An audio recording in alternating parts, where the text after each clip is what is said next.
नमस्कार। आप live cities देख रहे हैं। मैं हूं गरिमा भारती और बिहार की बात के एक और एपिसोड में आपका स्वागत है।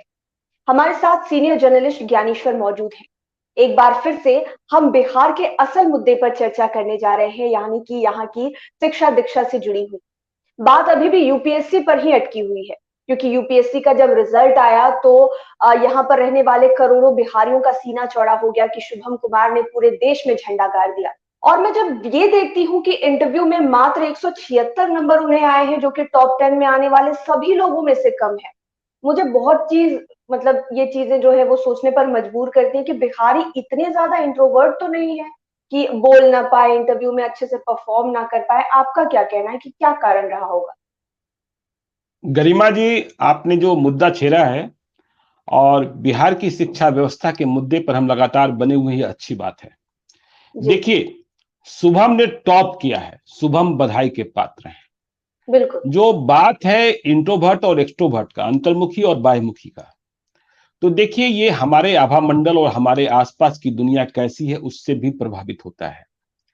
और शुभम, मैं सलाम करता हूं, शुभम ने रिटेन में इतना बेहतर किया कि इंटरव्यू थोड़ा खराब भी होता तो कोई फर्क नहीं पड़ता, समझे। तो इसलिए यदि 176 भी आया तो आप समझिए कि रिटेन कितना मजबूत था। रिटेन में तो सबसे अधिक नंबर 878 की, बाकी कोई उसे पछाड़ ही नहीं सकते थे। तो शुभम सलामी के लायक हैं, गर्व के लायक हैं। और देखिए, आप सिर्फ शुभम की बात क्यों करें, जो टॉप 10 में जो 10वें नंबर पर है सत्यम, उन्हें तो 201 आया। जी। 275 275 नंबर का इंटरव्यू होता है सिविल सर्विसेज में। तो 275 में 201 आया सत्यम गांधी को और 176 इन्हें आया। मैं दोनों का इंटरव्यू देख रहा था, लाइव सिटी पर ही चला। हाँ ठीक है, शुभम थोड़े से इंट्रोवर्ट दिख रहे थे और सत्यम थोड़े से एक्सट्रोवर्ट दिखाई पड़ रहे थे, क्योंकि दिल्ली यूनिवर्सिटी में पढ़ लिए थे। वैसे शुभम भी चले गए थे आईआईटी मुंबई में, जी। लेकिन आईआईटी मुंबई ना, जी। जी। हाँ आईआईटी मुंबई चले गए थे। तो देखिए, दिल्ली यूनिवर्सिटी का कैंपस बड़ा है और दिल्ली यूनिवर्सिटी, दिल्ली जानते हैं आप, देश की राजधानी है, वहां यूपीएससी की तैयारी करने वाले लोग होते हैं। तो देखिए, इंट्रोवर्ट और एक्सट्रोवर्ट यह आज से नहीं चला आ रहा है। जो हमारी असली चिंता है और आपकी भी चिंता होनी चाहिए कि हमारे प्रदेश की पढ़ाई क्यों खत्म हो रही है, सरकारी स्कूलों की, हमारे विश्वविद्यालयों की। हम ये दावा क्यों नहीं कर रहे हैं या कर पा रहे हैं या कब करेंगे कि हमारे सरकारी स्कूल और बिहार के विश्वविद्यालय में पढ़े बच्चों ने आईएएस में या यूपीएससी में अपना स्थान बनाया है। चिंता इस बात की होनी चाहिए। देखिए, मैं कल एक फेसबुक पोस्ट पढ़ रहा था अभयानंद जी का, बिहार के जी। रिटायर्ड डीजीपी, और रिटायर्ड डीजीपी से भी बड़ा उनका कद है, एक गुरु के रूप में, आईआईटी गुरु के रूप में, आईआईटीएन की तैयारी कराते हैं और फिजिक्स के जाने माने। तो वे अपने कार्यकाल जब कहीं एसपी थे, सरकार ने फैसला यह किया कि परीक्षाओं में कदाचार नहीं होना चाहिए।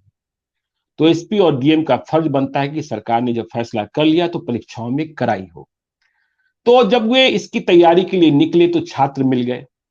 तो छात्रों का यह सवाल था कि परीक्षाओं में कड़ाई की तो सरकार बात करती है, लेकिन स्कूलों में पढ़ाई की बात क्यों नहीं करती है। तो बेहतरीन आप सवाल है, पढ़ाएं, उतना भी जी, चाहिए।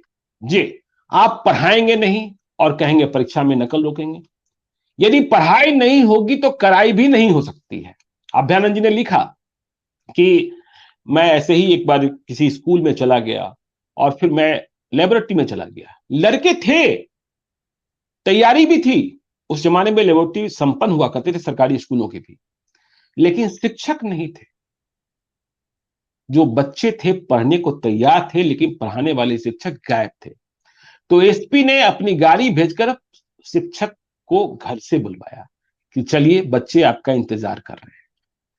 तो देखिए, जो मेरी असली चिंता है, बाह्यमुखी अंतर्मुखी, जब आपको भी पता नहीं, आपकी उम्र कम है, लेकिन हमने तो सरकारी स्कूल में पढ़ाई की है और हमने देखा है कि जब हम सभी इन सरकारी स्कूलों में पढ़ते थे तो उन सरकारी स्कूलों में भी साल में डिबेट, वाद विवाद प्रतियोगिताएं, स्कूली छात्रों के बीच निबंध प्रतियोगिता, इसके अलावा सांस्कृतिक कार्यक्रम, तमाम सारी चीजें, फिजिकल क्लासेस हुआ करते थे।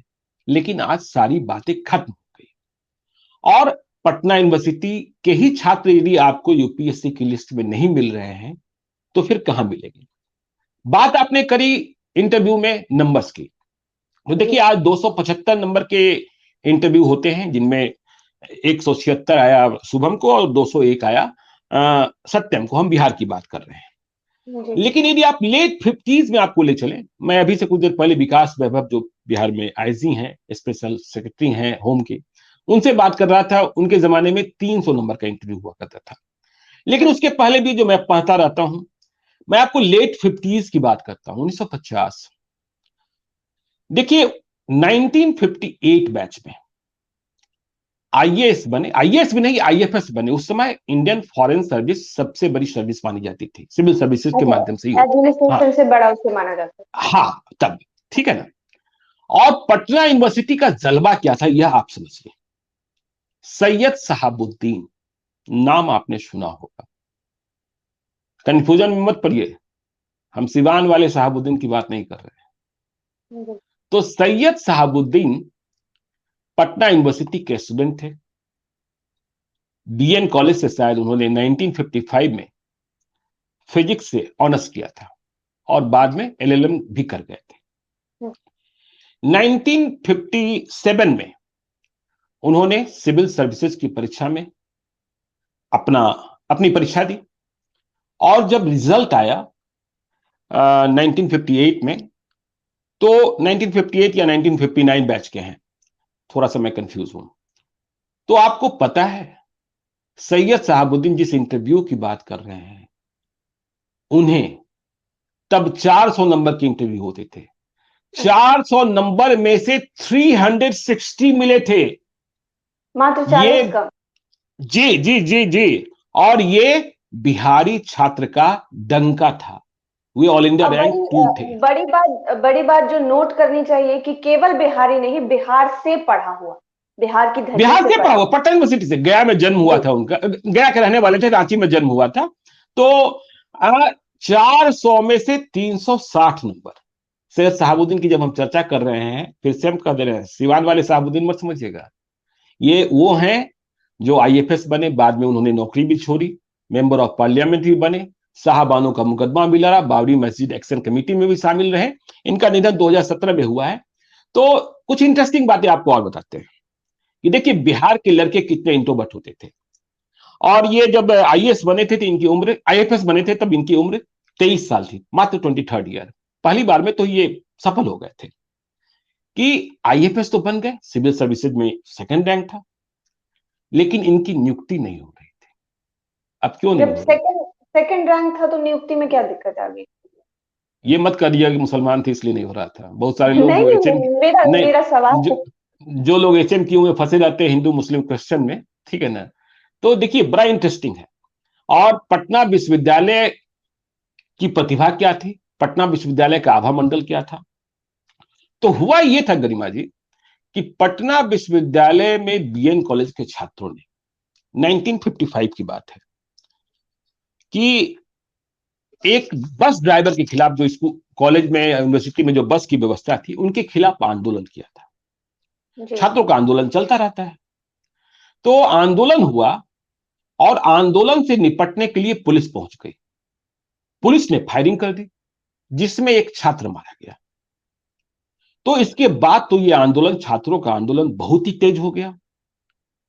और आपको पता होना चाहिए इतिहास में लिखी बातों का कि छात्रों के इस आंदोलन को संभालने तब देश के पहले प्रधानमंत्री पंडित जवाहरलाल नेहरू पटना आए थे। पटना यूनिवर्सिटी का आभा मंडल क्या था, पटना यूनिवर्सिटी के छात्र जब गुस्सा गए तो प्रधानमंत्री पटना आए। और ये जो सैयद शहाबुद्दीन थे, तब छात्री थे, वे आंदोलनकारी छात्रों का नेतृत्व कर रहे थे। तो ये और इनके साथ हजारों छात्र जवाहरलाल नेहरू का विरोध करने, प्रधानमंत्री का विरोध करने पटना एयरपोर्ट चले गए थे। तो इनके खिलाफ मुकदमा हो गया था। तो जब ये आईएफएस की परीक्षा में पास कर गए, ऑल इंडिया रैंक सेकंड आ गया, तो नियुक्ति में जो जरूरत होती है क्लियरेंस की, तो मालूम हुआ कि इनके खिलाफ तो ऐसा मुकदमा है डिस्टरबेंस का, सरकारी काम में बाधा पहुंचाने का, अस्थिरता का, तो इनकी नियुक्ति तो हो ही नहीं सकती है। और आपको जानकर ताज्जुब होगा गरिमा जी कि फिर इस मसले में खुद प्रधानमंत्री जवाहरलाल नेहरू ने हस्तक्षेप किया और उन्होंने कहा कि मैं पटना गया था, मैंने इस आंदोलन को देखा था, लेकिन मेरा मानना यह है कि इस आधार पर सैयद शहाबुद्दीन की नियुक्ति रोकी नहीं जानी चाहिए, क्योंकि जो वह आंदोलन था वो छात्रों का आंदोलन था, गुस्सा था, राजनीतिक आंदोलन नहीं था, राजनीतिक अस्थिरता फैलाने की कोशिश नहीं हुई थी, नहीं कोई अपराध, हाँ नहीं कोई अपराध था, देश को नुकसान पहुंचाने की कोशिश नहीं हुई थी, गुस्से का इजहार था। तो युवा हैं, छात्र हैं, गुस्सा करेंगे। देखिए तब कैसे लिया जाता था छात्रों के आंदोलन को। तो प्रधानमंत्री ने कहा कि देखिए मैं क्लियरेंस देता हूं सैयद शहाबुद्दीन की नियुक्ति को, और यह एक तरीके से माफी नहीं, एक तरीके से पुरस्कार है। इसके बाद सैयद शहाबुद्दीन आईएफएस भारतीय विदेश सेवा में गए, कई देशों में डिप्लोमेट रहे। तो देखिए अब वो जमाना था, और मैं बात कर रहा था पटना विश्वविद्यालय क्या प्रतिभा होती थी। देखिए इनके 5 संतान हुए जैसी जानकारी है मुझे सैयद शहाबुद्दीन साहब के। तो लड़का तो एक ही था, जिनका नाम था नैयत परवेज। ये कोलंबिया यूनिवर्सिटी में, यूएसए के कोलंबिया यूनिवर्सिटी में प्रोफेसर हुआ करते थे। इनका निधन रहस्यमय परिस्थितियों में हो गया था, 2005 में होटल में ही मृत पाए गए थे। इनकी 4 बेटियां हैं, जिनमें एक को तो आप भी जानती हैं, हम भी जानते हैं, परवीन अमानुल्लाह, जो बिहार सरकार में मंत्री भी रही। इनके हस्बैंड भी अफजल अमानुल्लाह भारत सरकार के रिटायर्ड बड़े नौकरशाह रहे हैं। तो जमाना पटना विश्वविद्यालय का, देखिए पटना विश्वविद्यालय की ही बात कर लें। यशवंत सिन्हा देश के फाइनेंस मिनिस्टर, मैं कह रहा हूं ना कि मुझे चिंता इस बात की नहीं कि इंटरव्यू में कम नंबर आए, अरे हम टॉप किए ना। मुझे चिंता इस बात की है कि हमारे सरकारी स्कूल और हमारे यूनिवर्सिटीज के बच्चे क्यों नहीं टॉप कर रहे, हमारे बच्चों को क्यों दूसरे प्रदेशों के विश्वविद्यालयों में पढ़ने को जाना पड़ रहा है।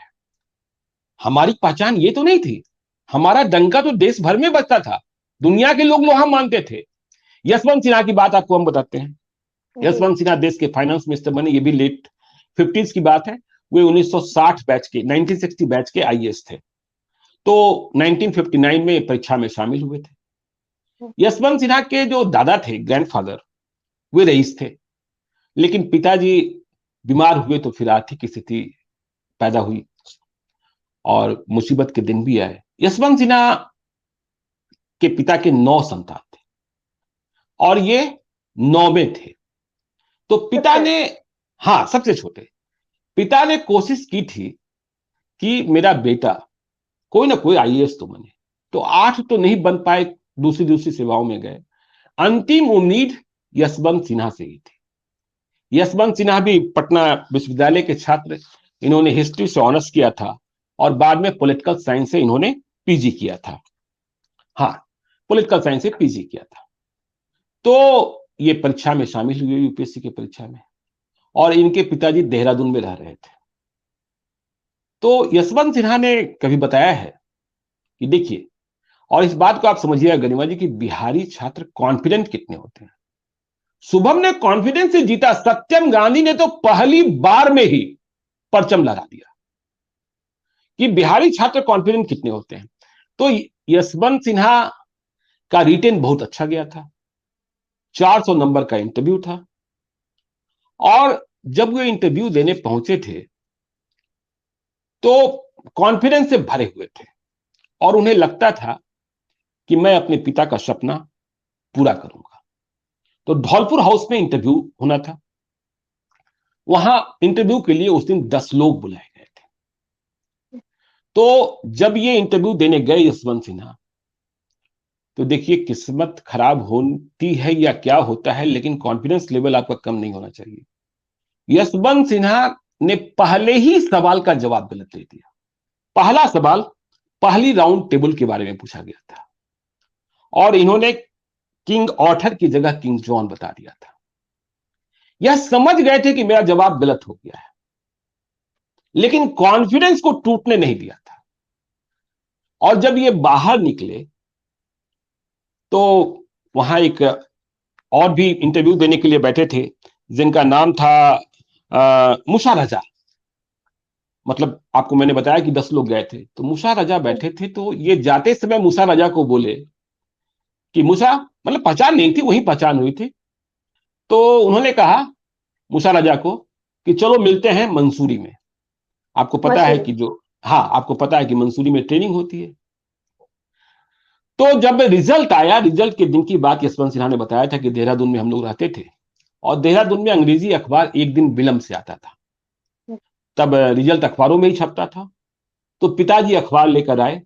यशवंत सिन्हा के घर का नाम मुकुंद हुआ करता है, और उन्होंने कहा बेटा मुकुंद तुम आईएएस बन गए हो। तो फिर ये जब मंसूरी ट्रेनिंग को गए, मूसा रजा से मुलाकात हुई। देखिए इनका इंटरव्यू खराब गया था।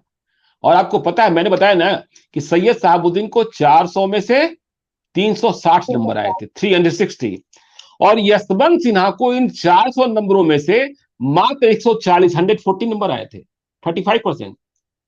तब भी इन्होंने सिविल सर्विसेज में बाजी मार ली थी, क्योंकि रिटेन बहुत मजबूत था। तो जब ये मंसूरी पहुंचे तो वहां मूसा रजा साहब मिल गए। तो मूसा रजा ने कहा कि अरे तुमने कैसे क्या सोचकर कह दिया कि चलो मंसूरी में मिलते हैं। तुम्हारा अपना इंटरव्यू खराब था, और जब तुम बाहर निकले थे तो मैं और भी नर्वस हो गया था। तो यशवंत सिन्हा ने कहा कि देखिए हम बिहारी हैं, कॉन्फिडेंट रहते हैं, और मुझे लगा कि ठीक है मेरा पहला सवाल गलत हुआ है, लेकिन बाकी ठीक है, मैं रिटेन बहुत बेहतर करके आया हूं। तो मुझे विश्वास था कि हम क्लियर करेंगे। और जहां रही बात आपको कहने की, तो हम और आप साथ में 8 और लड़के बैठे थे। मैंने कहा किसी और को कहा कि चलो मंसूरी में मिलते हैं। मैंने आपको ही कहा था, क्योंकि मैंने आपको पढ़ लिया था। बिहारी लड़के यदि थोड़ा सा पुश कर दीजिए और उनको थोड़ा सा कैनवास दे दीजिए, तो वो छा जाना जानते हैं दुनिया में। कि कैसे। तो मूसा रजा भी गुजरात कैडर के बहुत ही सीनियर भारत सरकार में सेक्रेटरी लेवल पर गए और बहुत ही प्रतिष्ठित पदाधिकारी रहे। तो पटना यूनिवर्सिटी, और भी आपको अब बताते हैं। देखिए पटना यूनिवर्सिटी में 4 लड़के साइंस कॉलेज के स्टूडेंट थे, चारों लड़के साथ रहते थे। नाम प्रभात कुमार, नवी मुंबई के पुलिस कमिश्नर होकर के रिटायर हुए। SBS त्यागी, दिल्ली पुलिस में ज्वाइंट कमिश्नर होकर रिटायर हुए। गिरीश शंकर, भारत सरकार में सेक्रेटरी होकर रिटायर हुए। SP सिंह, बैंक के बड़े पदाधिकारी के रूप में उन्होंने लंबे समय तक कार्य किया और फिर BRS लिया। तो ये चारों जिनका नाम मैंने लिया, प्रभात कुमार, गिरीश शंकर, SBS त्यागी और SP सिंह, चारों एक ही हॉस्टल में रहते थे, और 4 ये सभी साथ ही पढ़ते थे। तो पटना विश्वविद्यालय का माहौल ये था। तो इस बात की चिंता मत कीजिए कि शुभम को इंटरव्यू में नंबर कम क्यों आया। जिस दिन हम विश्वविद्यालय की हालत सुधार देंगे, और जिस दिन स्कूलों की हालत सुधार देंगे, उस दिन आप मान लीजिए कि हमारे सामने न तो दिल्ली विश्वविद्यालय टिकेगा, क्योंकि हमारे भीतर लगन है, हमारे भीतर जुनून है। मैं बिहारी की बात कर रहा हूं। हमारे भीतर जिद्द है, जीतने की जिद्द। लेकिन हमारे सामने रास्ते में बाधा बहुत है। हमें पढ़ाने संस्थानों वाले नहीं मिले। पे हाँ जी। संस्थानों पे भरोसा तो उठ गया है लोगों का। आप अब PU की बात करें, सरकारी स्कूलों की बात करें, तो पढ़ कहाँ रहे हैं लोग? कैसे सुधरेगी स्थिति, ये भी बहुत बड़ा सवाल है। बात तो वही है ना। आप कराई की बात मत कीजिए, पढ़ाई की बात कीजिए पहले। जो मैंने पहले भी कहा कि यदि सरकारी स्कूल नहीं सुधारे गए, क्या हो गया, सरकार का सिस्टम क्या हो गया। अब अंगूठा छाप मुखिया जी, 20 लाख रुपया चुनाव में खर्च करने वाले मुखिया जी, अब पहले दिन से बोलेरो और स्कॉर्पियो देखने वाले मुखिया जी, वो शिक्षक की बहाली करने लगे हैं। और फिर मैं अभ्यानंद जी के के पोस्ट पर आ जाता हूं कि पढ़ाई नहीं तो कराई नहीं। तो जब पढ़ाई हुई नहीं, और फिर उसी डिग्री के आधार पर आप शिक्षकों की बहाली कर रहे हैं बिना किसी परीक्षा के, तो भविष्य को तो और बर्बाद कर रहे हैं ना। हाँ? तो आप सीख लीजिए ना। फिर से हम कह रहे हैं, यदि सीखना ही है तो अरविंद केजरीवाल ने शिक्षा के क्षेत्र में क्या क्रांति की दिल्ली में। अभी देखिए कंपटीशन और बढ़ेगा। अभी आप दिल्ली यूनिवर्सिटी में ही पढ़ने को जाते हैं, जेएनयू में ही पढ़ने को जाते हैं। लोग भले कह देते हैं जेएनयू को क्या क्या कह देते हैं, लेकिन जब सिविल सर्विसेज के रिजल्ट आते हैं तो उनका ही परचम लहराता है, दिल्ली यूनिवर्सिटी का ही परचम लहराता है। लेकिन अरविंद केजरीवाल ने जिस तरीके से दिल्ली के स्कूलों को दुरुस्त कर दिया है, मालूम हुआ कि बिहार के बच्चे और दूसरे प्रदेशों के बच्चे भी वहां जाकर पढ़ना चाहेंगे, दिल्ली का नागरिक बनने के लिए प्रयास करेंगे। तो स्कूल यदि नहीं सुधारेंगे तो कंपटीशन और बढ़ेगा, और हम बिहार वाले बेरोजगार मध्य प्रदेश के नागरिक बने रहेंगे। तो इसलिए इस बात की चिंता मत कीजिए कि इंटरव्यू में नंबर कम आया। सोचिए ना, सैयद साहबुद्दीन को 400 में से 360 नंबर। और छात्र आंदोलन का किस्सा तो मैंने बताया ही कि प्रधानमंत्री को आना पड़ा, और जब नियुक्ति में अवरोध पैदा हुआ तो प्रधानमंत्री वो भी जवाहरलाल नेहरू ने माफी दी और कहा कि छात्रों के गुस्से को राजनीतिक अस्थिरता और देश के खिलाफ साजिश मानने की भूल मत कीजिए, और फिर डिप्लोमेट बने सैयद साहब। तो जिस तरह से आपने बताया और आपने बार बार एक बात कही कि कड़ाई की जरूरत नहीं है, ज्यादा जरूरत है पढ़ाई की, लेकिन बिहार नहीं में नहीं नहीं नहीं नहीं नहीं नहीं नहीं नहीं, मैंने ये कहा कि पहले पढ़ाई कीजिए फिर कड़ाई की बात कीजिए। जब आप पढ़ाएंगे तो कदाचार खुद ब खुद कम हो जाएगा। जब हम पढ़े होंगे तो फिर नकल करने की जरूरत क्या होगी। बिल्कुल, लेकिन यहाँ पर तो दोनों ही आजकल दिखाई नहीं दे रहा है, ना पढ़ाई ना कड़ाई। पेपर लीक तो हर परीक्षा का एक जैसे कि रिचुअल बन गया है, रिवाज बन गया है बिहार में।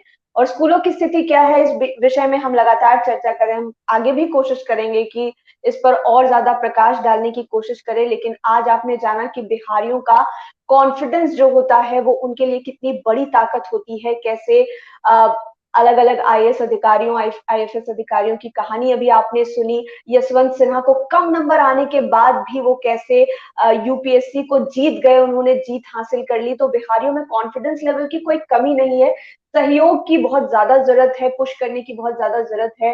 विश्वविद्यालय की कंडीशन सुधारिए, स्कूलों की जो व्यवस्था है उसे सुधारिए, हम तो आवाज उठा ही रहे हैं। और अब मुझे लगता है पर्सनली कि जनता को भी आगे आना पड़ेगा इस मसले पर बात करने के लिए, इसके लिए आवाज उठाने के लिए। तो हम लगातार कोशिश कर रहे हैं, आप हमारे साथ बने रहिए। बिहार की बात के इस एपिसोड में फिलहाल इतना ही। हमारे चैनल को सब्सक्राइब कीजिए, फेसबुक पेज को लाइक करें, साथ ही साथ हमें ट्विटर पर भी जरूर फॉलो कीजिए। धन्यवाद। धन्यवाद।